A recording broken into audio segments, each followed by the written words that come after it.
Hi everyone. So hope that you have done all your exams well.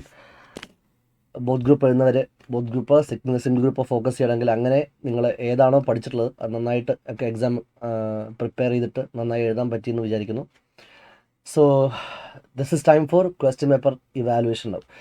Question paper analysis video ആണ് നമ്മളിവിടെ ചെയ്യുന്നത്. എല്ലാ എക്സാമിന് ശേഷം നമ്മൾ ചെയ്യാറുണ്ട്. I was just waiting for the exams to be over. കഴിഞ്ഞ എക്സാംസിനൊക്കെ ഓഡിറ്റിംഗ് എക്സാം കഴിഞ്ഞ ഉടനെ തന്നെ നെക്സ്റ്റ് ഡേ ഈ QP അനാലിസിസ് ഇട്ടപ്പോൾ കുട്ടികൾ പറഞ്ഞു, സാർ അത് കണ്ടിട്ട് FM പഠിക്കാനുള്ള കോൺഫിഡൻസ് കൂടി പോയെന്ന്. സോ നമ്മൾ ഇത്തവണ എക്സാംസിന് ശേഷമാണ് നിങ്ങൾക്ക് ഈ QP അനാലിസിസ് ചെയ്യുന്നത്. So this is just two രണ്ട് പർപ്പസിനാണ് QP അനാലിസിസ് വീഡിയോ ചെയ്യുന്നത്. ഒന്ന്, നിങ്ങൾ എക്സാംസ് കഴിഞ്ഞ് നിൽക്കുവാണ്, ഒരു സെൽഫ് ഇൻട്രോസ്പെക്ഷന് വേണ്ടിയിട്ട്. നമ്മൾ എക്സാം കഴിഞ്ഞെന്നും വെച്ചിട്ട് ആ ലേണിംഗ് പ്രോസസ്സ് തീരുന്നില്ലല്ലോ. അപ്പോൾ റിസൾട്ട് വരുന്നതിന് മുമ്പ് തന്നെ നിങ്ങൾക്ക് ഈ ടൈം ഈ രീതിയിൽ യൂട്ടിലൈസ് ചെയ്യാൻ വേണ്ടി പറ്റും. നിങ്ങൾക്ക് വേറെ കോഴ്സസ് ഇപ്പോൾ MCS ITT ഓർഗനൈസേഷൻ പോലത്തെ കോഴ്സസ് ചെയ്യുകയാണെങ്കിൽ അത് ചെയ്യാം. അതേപോലെ ഈ QP അനാലിസിസ് വീഡിയോസ് ചെയ്യുന്നത് ഒരു പ്രോപ്പർ സെൽഫ് ഇൻട്രോസ്പെക്ഷന് നല്ലൊരു സ്റ്റാർട്ടിംഗ് പോയിന്റ് ആയിരിക്കും. ഇനിയിപ്പോൾ അടുത്ത എക്സാമിന് പ്രിപ്പയർ ചെയ്യുന്ന ആൾക്കാർക്ക് വേണ്ടിയിട്ടും കൂടിയിട്ടാണ് ഈ QP തരുന്നത്. അതായത് ഇപ്പോൾ അടുത്ത അറ്റംപ്റ്റിൽ ഫസ്റ്റ് അറ്റംപ്റ്റ് എഴുതാൻ പോകുന്ന ആൾക്കാരൊക്കെ ആണെങ്കിൽ തൊട്ട് പ്രീവിയസ് അറ്റംപ്റ്റിൻ്റെയൊക്കെ ക്വസ്റ്റ്യൻ പേപ്പറിൻ്റെ ഡിസ്കഷൻസ് എല്ലാം നിങ്ങൾക്ക് ഒരുപാട് സഹായകമായിരിക്കും നിങ്ങളുടെ പ്രിപ്പറേഷനിൽ. എങ്ങനെയാണ് ICAI ഇപ്പോൾ ക്വസ്റ്റ്യൻ്റെ പാറ്റേൺസ് കൊണ്ടുവരുന്നത്, എങ്ങനെയൊക്കെയാണ് ഈ MCQ കേസ് സ്റ്റഡീസൊക്കെ ഏതൊക്കെ ടോപ്പിക്സിന് കവർ ആയിട്ടുണ്ട് റീസെൻ്റ്ലി, അതൊക്കെ മനസ്സിലാക്കാനായിട്ട് സഹായിക്കും. So in this video segment നമ്മൾ ഓഡിറ്റിംഗ് സെപ്റ്റംബർ 25 പേപ്പറിൻ്റെ MCQസും കേസ് സ്റ്റഡീസുമാണ് ഞാൻ ഡിസ്കസ് ചെയ്യാൻ വേണ്ടി പോകുന്നത്. Okay, I'm not going for the descriptive part in this video segment. അത് നമുക്ക് പിന്നീട് വേറെ സെഗ്മെൻറ്റായിട്ട് ചെയ്യാം. In this video segment this is exclusively for the MCQസ് ആൻഡ് കേസ് സ്റ്റഡി. ഓക്കെ, ഇപ്പോൾ സെപ്റ്റംബർ 25 കഴിഞ്ഞിട്ടുള്ള ക്വസ്റ്റ്യൻ പേപ്പറിൻ്റെ ഡിസ്കഷൻസ് ആണ്. Let's straight deal with the questions നോക്കാം. സോ ഫസ്റ്റ് കാണുന്നത് ബാങ്ക് ഓഡിറ്റിൻ്റെ ഒരു ക്വസ്റ്റ്യൻ ആണ്. ബാങ്ക് ഓഡിറ്റിൽ നമ്മളെപ്പോഴും സ്ഥിരം പറയുന്നത് ഹോട്ട് ഏരിയ ആണ് ഈ NPA classification.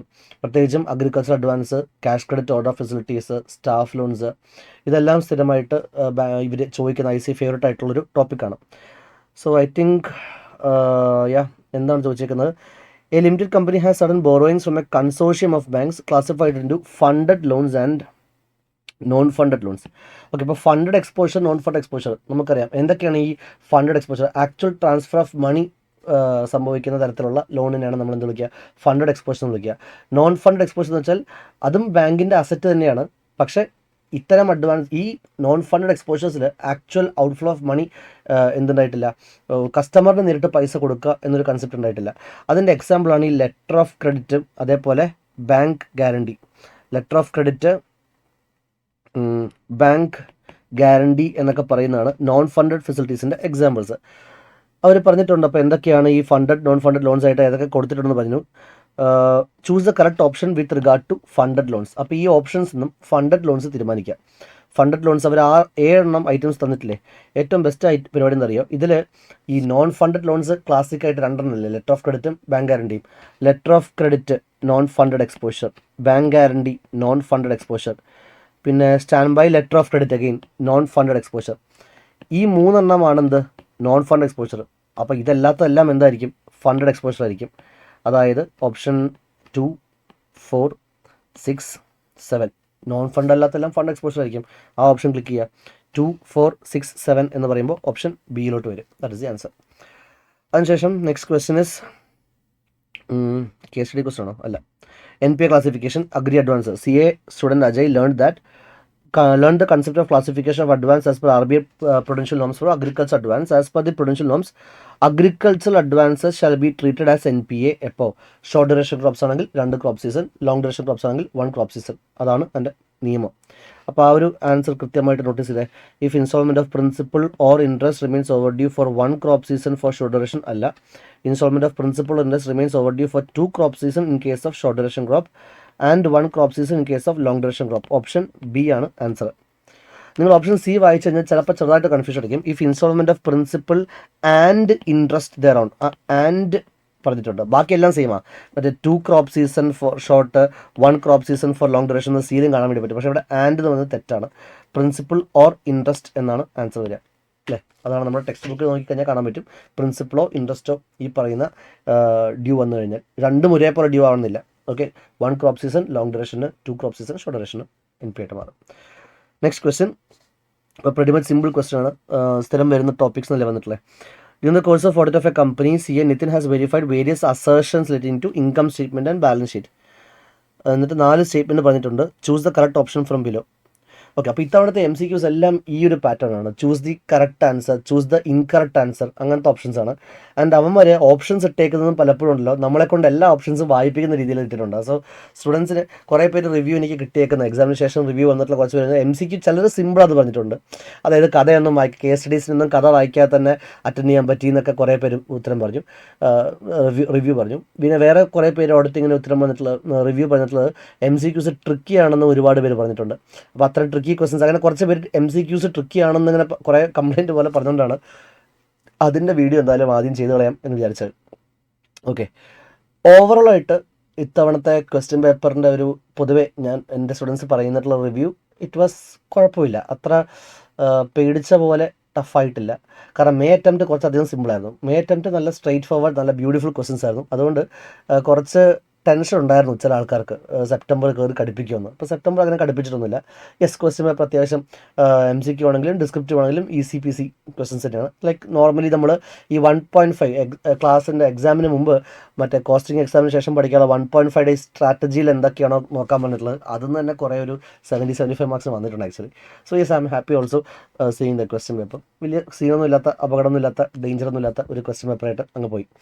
So yes, continuing with the question.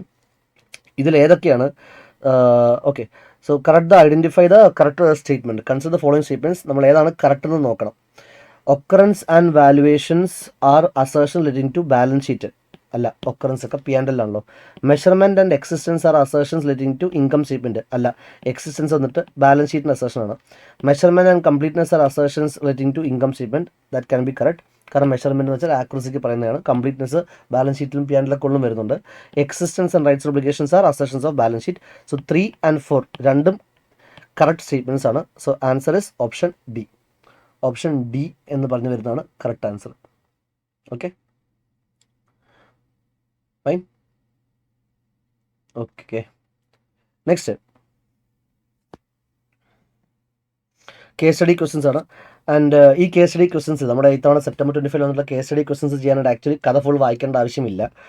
അപ്പോൾ ഞാനത് എപ്പോഴും ഈ നമ്മുടെ RTP MTP വീഡിയോസിലും അതേപോലെ ഒക്കെ പറയുന്ന സംഭവമാണ്. ഈ പ്രിപ്പറേഷൻ സമയത്ത് ക്ലാസ്സിലും പറഞ്ഞിരുന്ന കാര്യമാണ്.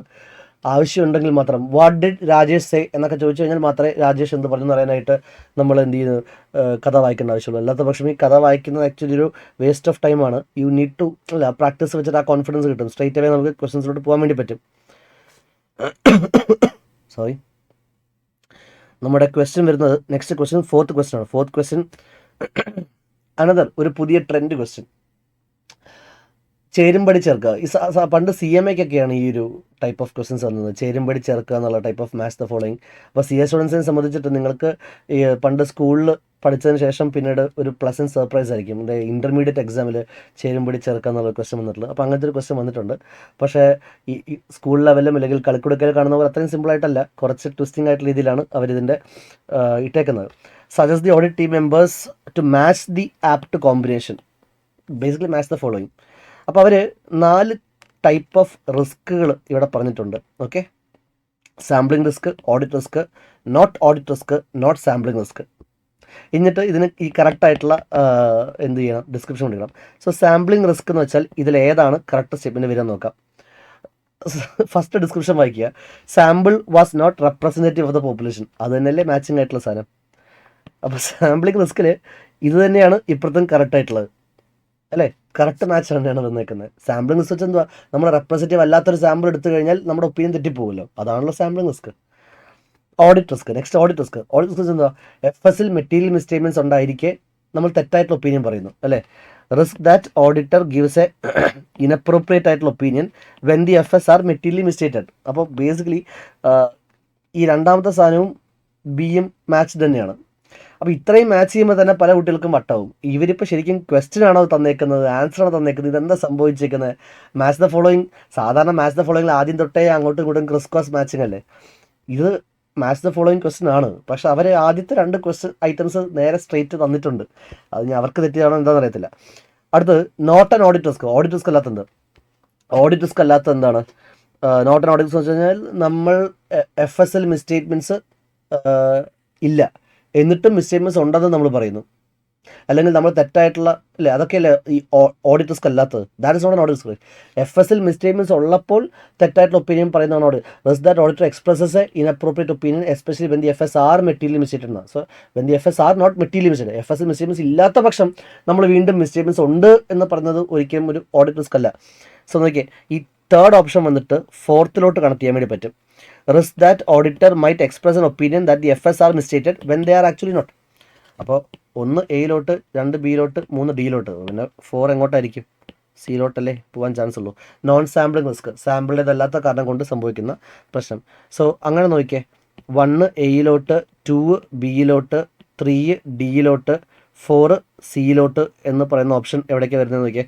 1A 2B 3D 4C എന്ന് വരുന്നത് ഓപ്ഷൻ ഡിയിലാണ് വരുന്നത് അല്ലേ, ഓപ്ഷൻ ഡിയിലോട്ട് വന്നത്.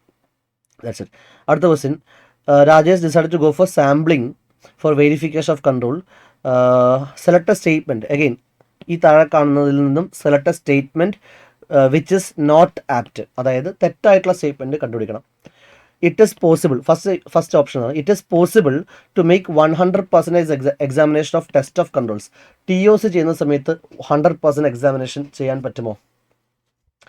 SA 500ത്തെ different ways of selecting items as audit evidence. Item സെലക്ഷൻ്റെ ഒരു തിയറി ഉണ്ടല്ലോ, 100% സെലക്ഷൻ, അല്ലെങ്കിൽ സെലക്ടിങ് സ്പെസിഫിക് ഐറ്റംസ്, അല്ലെങ്കിൽ സാമ്പിളിംഗ്.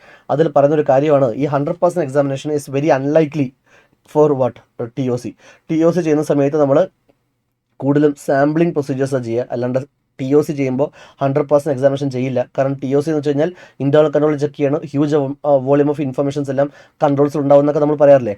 അപ്പോൾ it is possible to make 100% of TOC എന്ന് പറഞ്ഞാൽ അതല്ലേ റോങ് സ്റ്റേറ്റ്മെൻറ്റ് അല്ലേ ആൻസർ? റോങ് സ്റ്റേറ്റ്മെൻറ്റാണ് ആൻസർ. അപ്പോൾ പിന്നെ താഴേക്ക് ഇനിയൊന്നും വായിക്കേണ്ട ആവശ്യമില്ല, കാരണം ഐഡൻറ്റിഫൈ ദ റോങ് സ്റ്റേറ്റ്മെൻറ്റ് എന്ന് ചോദിച്ചേക്കുന്നത്. A and B, A and C അങ്ങനത്തെ കോമ്പിനേഷൻ ഓപ്ഷൻസ് ഇല്ല. അപ്പോൾ എയിൽ തന്നെ നീ ഇൻകറക്റ്റ് സ്റ്റേറ്റ്മെൻറ്റ് കിട്ടിക്കഴിഞ്ഞാൽ ആക്ച്വലി അതിൻ്റെ ആവശ്യമുള്ളൂ, ടിക്ക് അടിച്ചിട്ട് കോൺഫിഡൻ്റ് ആയിട്ട് അടുത്ത പേപ്പറിലോട്ട്, അടുത്ത കോഴ്സിലോട്ട് പോവാം. പിന്നെ നിങ്ങൾക്ക് അങ്ങനെ പോകാൻ തോന്നില്ല എന്ന് എനിക്കറിയാം, എക്സാം ഹോളിൽ വെച്ചിട്ട് നിങ്ങൾ ബാക്കിയെല്ലാം കൂടി വായിച്ചു നോക്കും. എന്നാൽ പിന്നെ നമുക്കും വായിച്ചു നോക്കാം. ബാക്കിയെല്ലാം ഇപ്പോൾ കറക്റ്റ് സ്റ്റേറ്റ്മെൻറ്റ്സ് ആയിരിക്കുമല്ലോ, ബാക്കിയെല്ലാം കറക്റ്റ് സ്റ്റേറ്റ്മെൻറ്റ്സ് ആയിരിക്കും. 100% examination may be made of A population consisting of small number of large value item. ശരിയാണ്, കുറച്ച് ഐറ്റംസേ ഉള്ളൂ. ലാർജ് വാല്യൂ ആണെങ്കിൽ നമ്മൾ 100% ചെക്ക് ചെയ്യും. 100% examination appropriate when there is significant risk. ശരിയാണ്. Repetitive nature of a calculation or other process perform will make 100% examination cost effective. ശരിയാണ്. ഇതെല്ലാം മറ്റേ ഡിഫറെൻറ്റ് വേസ് ഓഫ് സെലക്ടിങ് ഐറ്റത്തിൽ പറയുന്ന 100% എക്സാമിനേഷന് വേണ്ടി പറയുന്ന കാര്യങ്ങളാണ്. So A is the wrong statement. Okay.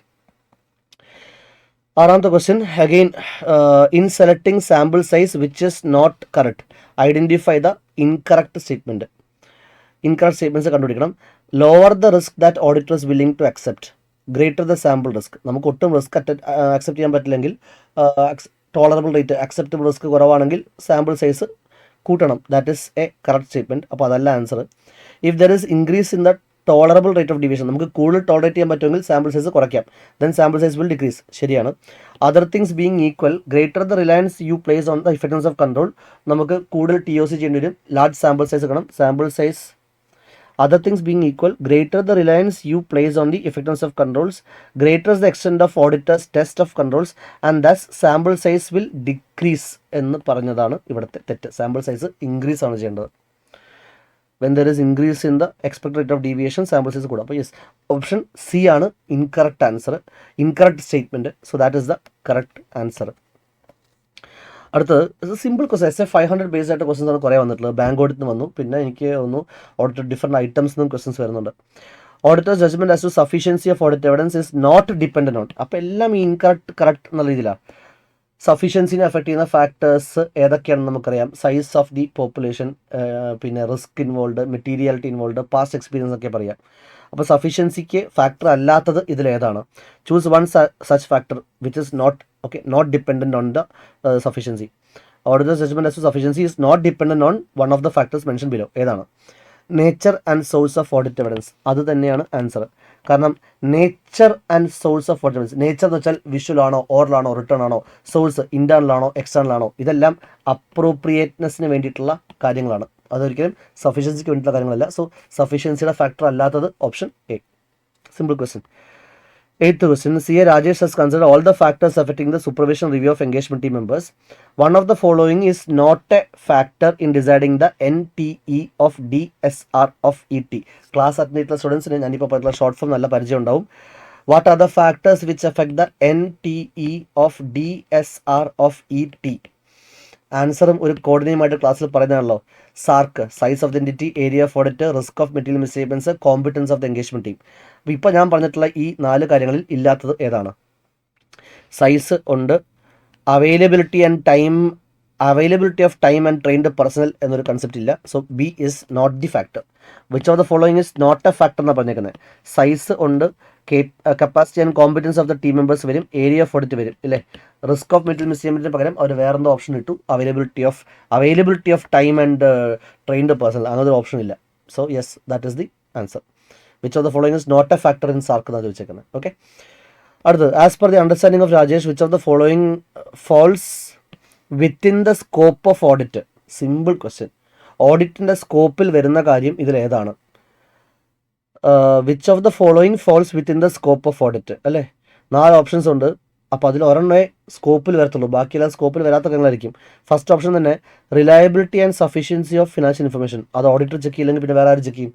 ഓഡിറ്റിൻ്റെ main സ്കോപ്പിൽ ഈ ഫിനാൻഷ്യൽ ഇൻഫർമേഷൻ റിലയബിലിറ്റിയും സഫീഷ്യൻസിയും ചെക്ക് ചെയ്യണ്ടേ അല്ലേ. Check whether the underline records reliable എന്നൊക്കെ നമ്മൾ പറയാറില്ലേ സ്കോപ്പ് ഓഫ് ഓഡിറ്റിംഗിൽ. Yes, reliability and sufficiency of information is scope. Responsibility for the preparation of affairs, expertise in the authentication of documents, duties outside scope. BCD ഒക്കെ outside the സ്കോപ്പാണ്, A ആണ് inside the scope. അതാണ് ചോദിച്ചേക്കുന്നത്. Simple question. Next, അടുത്ത case സ്റ്റഡിയുടെ ക്വസ്റ്റിലോട്ട് പോകാം. Some of the parties to whom confirmation request were sent. അപ്പോൾ SA 505 എക്സാൾ കൺഫർമേഷനോട് ബന്ധപ്പെട്ട question. Have replied and some did not.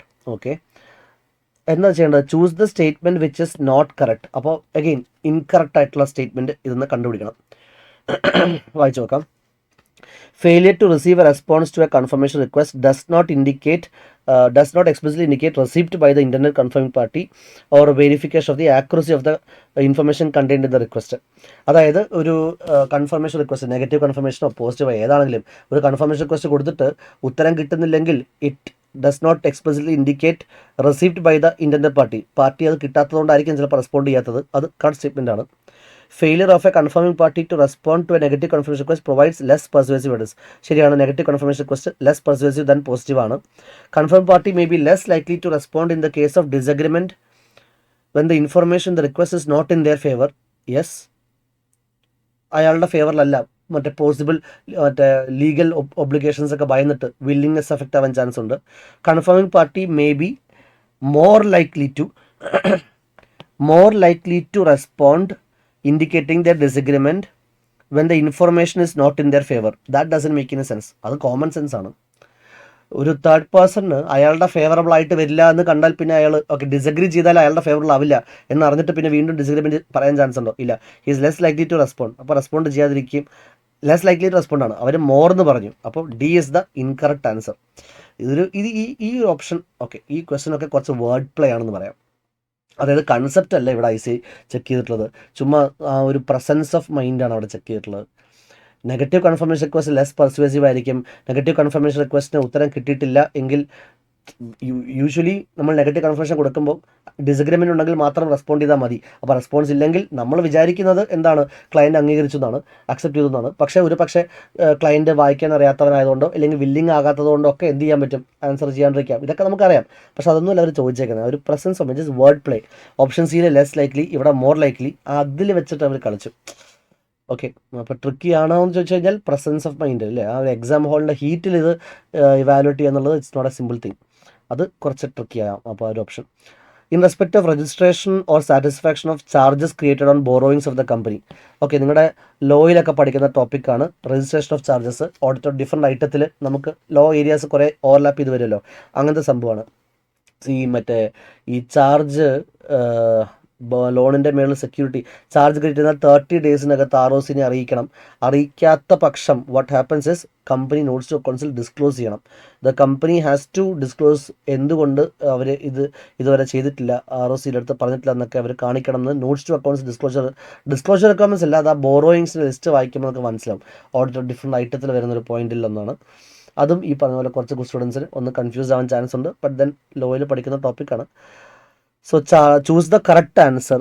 Charges of satisfaction yet to be registered beyond the statutory period shall be disclosed. Okay, charges of satisfaction yet to be registered with the registrar beyond the statutory period, details and reasons shall be disclosed. അതാണ് answer വരിക കേട്ടോ. Charges yet to be registered with register of companies beyond 12 months എന്ന concept ഇല്ല. Charges of satisfaction made by the company during the year. So B is the answer.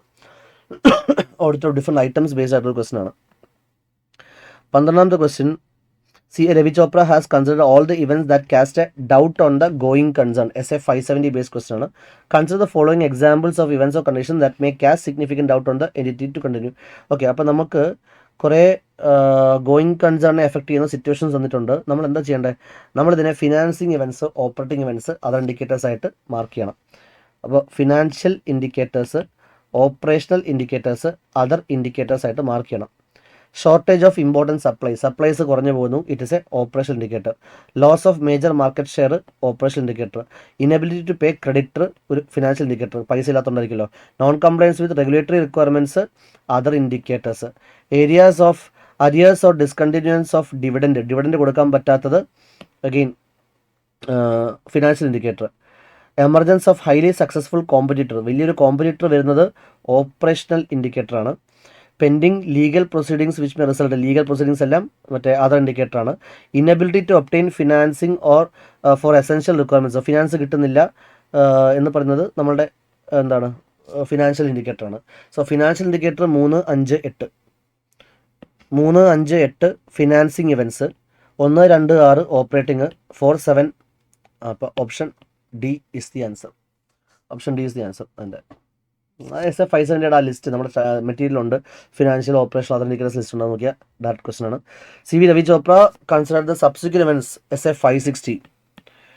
Okay, this is another പിള്ളേർക്ക് പ്രാന്തായിട്ടുള്ളൊരു question ആണ്. I remember this question. കുട്ടികൾ കുറേ പേര് doubt വെച്ചിരുന്നു. ഇതും അഗെയിൻ ഒരു വേർഡ് പ്ലേ ആണ്, വെറും വേർഡ് പ്ലേ. ഇത് ആക്ച്വലി ഒരു അണ്ടർ കട്ടാണ്, ഒരു അണ്ടർ പഞ്ച് എന്നൊക്കെ പറയില്ലേ, ഒട്ടും പിള്ളേർ എക്സ്പെക്ട് ചെയ്യാത്തൊരു സംഭവം.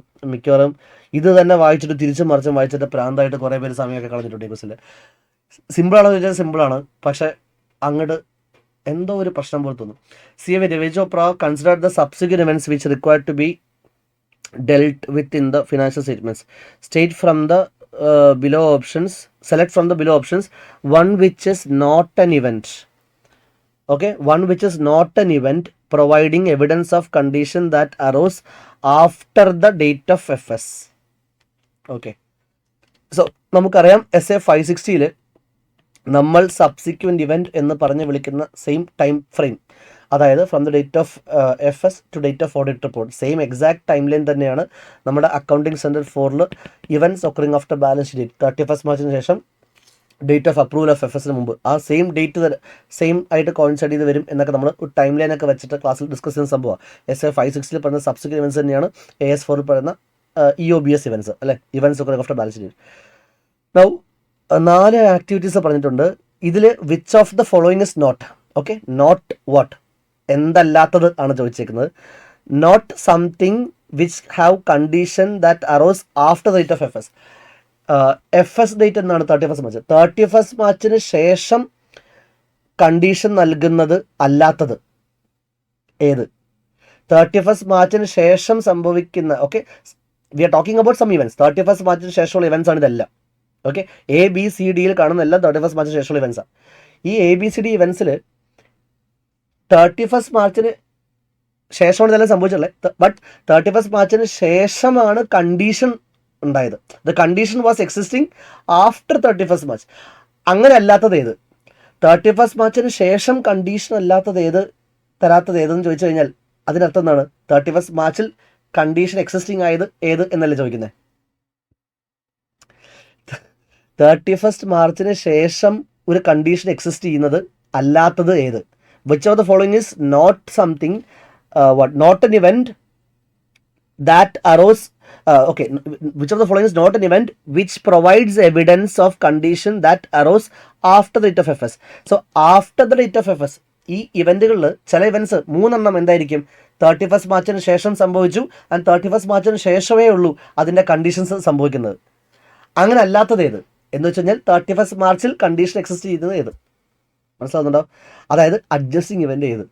ഈ 4 കാര്യത്തിൽ അഡ്ജസ്റ്റിംഗ് ഇവൻ്റ് ഏത്? അതാണ് ചോദിച്ചേക്കുന്നത്. That is as on 31 March a condition was existing that this is about to happen. Settling a legal claim outside the, എനിക്കൊന്ന് മിക്കവാറും ഇതേ ഓപ്ഷൻ തന്നെ നിങ്ങൾ അഡ്വാൻസ് അക്കൗണ്ട്സിൽ ക്വസ്റ്റ് അടിച്ചിട്ടുണ്ടാവും. Settling a legal claim outside the court between date of FS and date of audit report for which provision has already been made in the financial. അതല്ലേ adjusting event. So option A is the answer. Adjusting event ഏതാണെന്നാണ് ചോദിച്ചേക്കുന്നത്. They have asked us what is the adjusting event. Okay, adjusting ഇവന്റാണ് ചോദിച്ചേക്കുന്നത്. 14th question. Following are a part of internal control questionnaire in respect of purchase, creditors, inventories, fixed assets. ഓക്കെ, ICQ internal control based ആയിട്ട് question. Auditor എന്ത് ചെയ്തിരിക്കുകയാണ്, ഒരു ICQ prepare ചെയ്തിരിക്കുകയാണ് in respect of purchase. ക്ലയൻറ്റിൻ്റെ purchase, creditors, inventory, fixed അസറ്റിനെ സംബന്ധിക്കുന്ന ഒരു ICQ പ്രിപ്പയർ ചെയ്തു. Match the app combination from the following information. അപ്പോൾ എന്തൊക്കെയാണ് ICQത്തെ ചോദ്യങ്ങൾ? Are materials inspected and counted, weighed or measured in the receiving department? Materials പ്രോപ്പറായിട്ട് ഇൻസ്പെക്ട് ചെയ്തിട്ടുണ്ടോ, കൗണ്ട് ചെയ്തിട്ടുണ്ടോ, വെയിറ്റ് നോക്കിയിട്ടുണ്ടോ എന്നൊക്കെ. In respect of raw materials and supplies, reconciliations made of quantity and values received as shown by purchase invoice with receipt into stock records. Are there norms for reorder level? Is there written procedure for periodical verification discrepancy disclosed by such reports investigated, and are the records and financial accounts corrected with appropriate authority? Okay, അപ്പോൾ ഈ ചോദ്യങ്ങളൊക്കെ ഏതുമായിട്ട് ബന്ധപ്പെട്ടതായിരിക്കും? ഈ periodic verification എന്നൊക്കെ പറയില്ല, periodical verification and discrepancies നോക്കുന്നുണ്ട്, investigate ചെയ്യുന്നുണ്ട്. അത് എന്തായാലും ഫിക്സഡ് അസറ്റ് ബേസ്ഡ് ആയിട്ടുള്ള സാധനമല്ലേ, 4C ആണ്. റീഓർഡർ ലെവൽ എന്ന് പറഞ്ഞാൽ ഇൻവെൻട്രിയുമായിട്ട് ബന്ധപ്പെട്ടൊരു കാര്യമാണ്. Are materials inspected and counted, weighed or measured എന്നൊക്കെ പറഞ്ഞാൽ പർച്ചേസ്, സാധനം വാങ്ങിച്ചതിൻ്റെ വെയിറ്റ് നോക്കിയോ അതിൻ്റെ കൗണ്ടിങ് നടത്തിയിട്ടുണ്ടോ, അത് റിസീവിംഗ് ഡിപ്പാർട്ട്മെൻറ്റിൽ ഗുഡ്സ് ഇൻവോയ്സ് റെസിപ്റ്റ് വന്നിട്ടുണ്ടോ നോക്കുന്നത്. അപ്പോൾ 1SB, 3C, 4D ആണെങ്കിൽ ഇനിയിപ്പോൾ 2 എന്തേ ആവാൻ ചാൻസ് ഉള്ളൂ, 2A ആവാൻ ചാൻസ് ഉള്ളൂ. In respect of raw materials and supplies, are reconciliations of quantities and value received shown by purchase invoice. Purchase ഒക്കെ അല്ലേ, അപ്പോൾ ക്രെഡിറ്റേഴ്സിൻ്റെ തന്നെ ആയിരിക്കും. അങ്ങനെ ഒരു match the following. Again match the following ഒന്നും ടിപ്പിക്കൽ ഓഡിറ്റ് ICA ഫാഷൻ സംഭവമല്ല. എനിക്കൊന്നും അത് ആദ്യമായിട്ട് കൊണ്ടുവരുന്നത് കൊണ്ട് എന്തൊക്കെയോ ഒരു ചെറിയൊരു ക്വസ്റ്റ്യൻ വായിക്കുമ്പോൾ സുഖക്കിടക്കെ തോന്നുന്നുണ്ടെങ്കിലും ഇതാണ് ഇതിൻ്റെ expected answers. 1B, 2A, 3C അങ്ങനത്തെ ഓപ്ഷൻ ഉണ്ടോ ഇവിടെ? ഇല്ല, സോറി, ഞാൻ എഴുതിയതിൽ സോറി മിസ്റ്റേക്ക് ഉണ്ട്. 3D അല്ലേ, 3D ആൻഡ് 4C. അപ്പോൾ 1B, 2A, 3D, 4C. Option B is the answer. Okay ആണോ? B ഓപ്ഷനിലാണ് ഇത് വരുന്നത്. Next last question. In respect of confirmations from the trade receivables, choose the statement which is not correct. Correct അല്ലാത്ത statement ഇതിൽ ഏതാണ്? Confirmation from trade receivables should necessarily be as on the date of balance sheet. അത് തന്നെയാണ് not correct statement. Confirmation from trade receivables should necessarily be as on the date of balance sheet. Balance sheet ഡേറ്റിനോട് ചേർന്നിട്ട് തന്നെ extra confirmation response കിട്ടണമെന്ന് എവിടെയും പറയുന്നില്ല. Sometimes 31 March ശേഷമായിരിക്കും നമുക്ക് confirmation കിട്ടുന്നത്. ദാറ്റ് ഈസ് ഓക്കെ അല്ലേ. 31 മാർച്ചോട് ചേർന്നിട്ടുള്ള ഡേറ്റിൽ 31 മാർച്ചിൽ കിട്ടിയിട്ടില്ലെങ്കിൽ some date near to 31 March വാങ്ങിക്കുക എന്നുള്ളതാണ് എൻ്റെ ഒരു option. In respect of confirmation from trade receivables, choose the statement which is not correct. Confirmation from trade receivable should necessarily be on the date of balance sheet is the incorrect statement actually. The requested confirmation should preferably be without mentioning the balance outstanding. Other or the different items chapter നമ്മൾ പഠിക്കുന്ന സംഭവമാണ്. Method of selection of trade receivables to be circulated should not be revealed to the client. Auditor employees direct confirmation procedure with the consent കിട്ടിയിട്ട് മാത്രമേ ചെയ്യാൻ പാടുള്ളൂ. Yes, ബാക്കിയെല്ലാം correct statement ആണ്. A is the incorrect statement. So all together ആയിട്ട് നോക്കുമ്പോൾ yes, അത്ര tough ഒന്നുമല്ല. നമ്മുടെ MCQ കേസ് സ്റ്റഡീസ് വലിയ പ്രശ്നമൊന്നുമില്ല. പക്ഷേ 1-2 ക്വസ്റ്റ്യൻസിൽ കുറച്ച് ഈ വേർഡ് പ്ലേ, ഒരു വെറുതെ കൺഫ്യൂസ് ചെയ്യിപ്പിക്കാനായിട്ടുള്ള ഡ്രാഫ്റ്റിംഗ് ക്വസ്റ്റ്യൻസിൽ അവർ ഒന്ന് ബോധപൂർവം ചെയ്തിട്ടുണ്ട്. അതർ ദാൻ ദാറ്റ് ദർസ് നത്തിങ് ഇഷ്യൂ. അപ്പോൾ എന്തായാലും യെസ്, ഇത് ഇപ്പോൾ നിങ്ങളെ ഡിസ്കസ് ചെയ്യുന്നത് നിങ്ങൾക്ക് ടെൻഷൻ കൂട്ടാൻ വേണ്ടിയിട്ടൊന്നുമില്ല. അടുത്ത എക്സാമിന് പ്രിപ്പയർ ചെയ്യുന്ന കുട്ടികളെ സംബന്ധിച്ചിട്ട് ഇങ്ങനെയൊക്കെ ക്വസ്റ്റ്യൻസ് ചോദിക്കും എന്ന് ഒന്ന് കാണിക്കാനും, എക്സാം എഴുതി കഴിഞ്ഞ കുട്ടികൾക്ക് നിങ്ങൾക്കൊന്ന് സെൽഫ് ഇൻട്രോസ്പെക്ഷൻ ചെയ്യാനും, ഏതൊക്കെ ഏരിയാസിലാണ് നിങ്ങളുടെ പ്രിപ്പറേഷൻ വീണ്ടും സ്ട്രോങ് ആകേണ്ടിയിരുന്നോ അതോ ഇല്ലെങ്കിൽ നിങ്ങൾ ചെയ്തതെല്ലാം ഏതാണ്ട് ശരിയാണോ എന്ന് കൺഫർമേഷൻ കിട്ടുന്നൊക്കെ ആയിട്ട് ആ ഒരു ലെവലിൽ ചിന്തിച്ചാൽ മതി. പിന്നെ ഡിസ്ക്രിപ്റ്റീവ് എക്സാം, ഇപ്പോൾ MCQയിൽ 1-2 ക്വസ്റ്റൻസ് എക്സ്പെക്റ്റഡ് ആയിട്ട് പോയിട്ടില്ല എന്ന് വെച്ചിട്ട് ഡൗൺ ആവേണ്ട ആവശ്യമൊന്നുമില്ല. ഡിസ്ക്രിപ്റ്റീവ് 70 മാർക്കിൻ്റെ ടോപ്പിക്സ് വരെ ഉണ്ടല്ലോ, അതിൽ നിങ്ങൾ എഴുതിയിട്ടുള്ള ആൻസേഴ്സിനൊക്കെ മാർക്ക് കിട്ടും. Anyways, yes, C you soon. വേറെ വീഡിയോ സെഗ്മെൻറ്റിൽ കാണാം.